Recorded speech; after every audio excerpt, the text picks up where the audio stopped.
नमस्कार शेतकरी मित्रांनो, मी ज्ञानेश्वर पागन, माऊली कृषी सेवा केंद्र सातपट. शेतकरी मित्रांनो, ही जी हळद बघत आहे ही माझ्या स्वतःच्या शेतातील हळद आहे.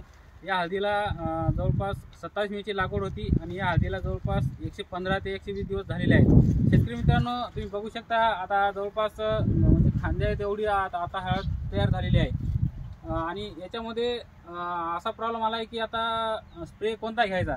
शेतकरी मित्रांनो, हा जे पाने आहेत याच्यावर बारीक बारीक असे स्पॉट आलेले आहेत. तर ते स्पॉट घालण्यासाठी आता तुम्हाला एक तिसरी फवारणी सांगत आहे. महत्त्वाचं म्हणजे हे तुम्ही स्प्रे घेता वेळेस आता काही लोकांचं म्हणणं आहे की बाबा आता जर तुम्ही चांगला डोस घेतला तर नंतर मग काय स्प्रे घ्यायचा. शेतकरी मित्रांनो, महत्त्वाचं म्हणजे आम्ही सुरुवातीला K2 वायब्रंट ॲग्रेसेस कंपनीचं K2 वायब्रंट इड्डा चिलेटेड फॉर्ममध्ये आहे मल्टी मायक्रोन्यूटन. हे जर स्प्रेमध्ये घेतलं तर सध्या जो पिवळेपणा आलेला आहे आणि भरपूर प्रमाणात पाणी असल्यामुळं जशी फुटवी व्हायची तशी फुटवी झालेली नाही, जशी वाढ व्हायची तशी वाढ झाली नाही आणि पानाचा एकदम म्हणजे 2-3 दिवसामध्ये इतका धुळीचा परिणाम किंवा या वातावरणाचा परिणाम हळदीवर झालेला आहे की एकदम पिवळ्या हळदी पडलेल्या आहेत. तर त्यासाठी आपण ॲग्रेसेस कंपनीचं K2 वायब्रंट हा प्रोडक्ट घेतलेला आहे. आणि दुसरं म्हणजे शेतकरी मित्रांनो, दुसरा जे प्रोडक्ट घेतलेला आहे ते कॅब्रिओट्रॉप BASF कंपनीचं एकदम जबरदस्त असं फंगीसाईड आहे. हे तुम्ही घेतलं तर 10 लिटरला 30 ग्राम घ्यायचं आहे आणि K2 वायब्रंट 40 ग्राम घ्यायचं आहे. शेतकरी मित्रांनो, हे दोन असे जबरदस्त प्रोडक्ट आहेत आणि हे जर तुम्ही स्प्रेमध्ये घेतले जवळपास 15 दिवस आपल्याला कोणताही करपा किंवा जे आपल्याला करप्याचे जे स्पॉट आलेले आहेत ते जाग्यावर थांबतील. आणि महत्त्वाचं म्हणजे आपण जर टाईमवर स्प्रे नाही घेतला तर ते जे करप्याचे जे बबल्स असतात तर ते फुटून पूर्ण प्लॉटमध्ये पसरतात. ते पसरल्यामुळं जास्त प्रमाणात आपलं पान खराब होण्याची भीती राहते. आणि त्याच्यासोबत आपण कीटकनाशक म्हणजे हे आपलं स्मोटोमो कंपनीचं क्विनॉल-फॉस हे बघू शकता. क्विनॉल-फॉस 25% EC फॉर्ममध्ये घेतलेला आहे. शेतकरी मित्रांनो, याचा डोस 1 लिटरला 1.5 मिली घ्यायचा आहे. म्हणजे 20 लिटरचा जर पंप असेल तर 30 मिली घ्यायचा आहे.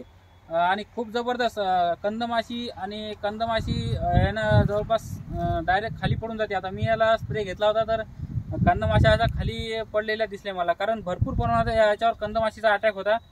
आणि चौथा प्रोडक्ट म्हणजे ओरसील आपलं ॲग्रेसेस कंपनीचं ओरसील स्टिकर आहे. 10 लिटरला तुम्ही फक्त 4 मिलीचा डोस घ्यायचा आहे आणि जबरदस्त याचे रिझल्ट आहेत.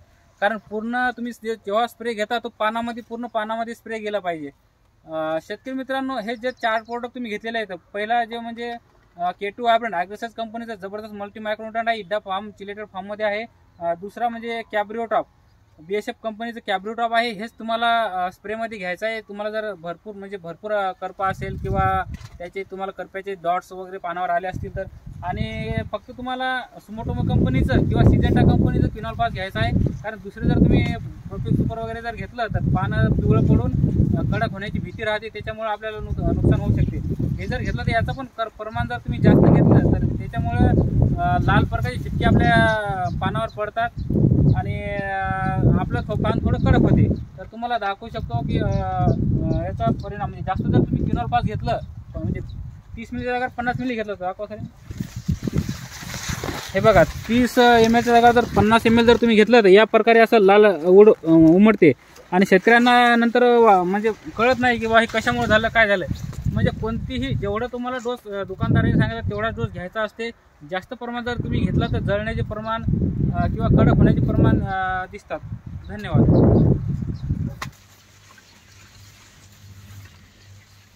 हे बघू शकता,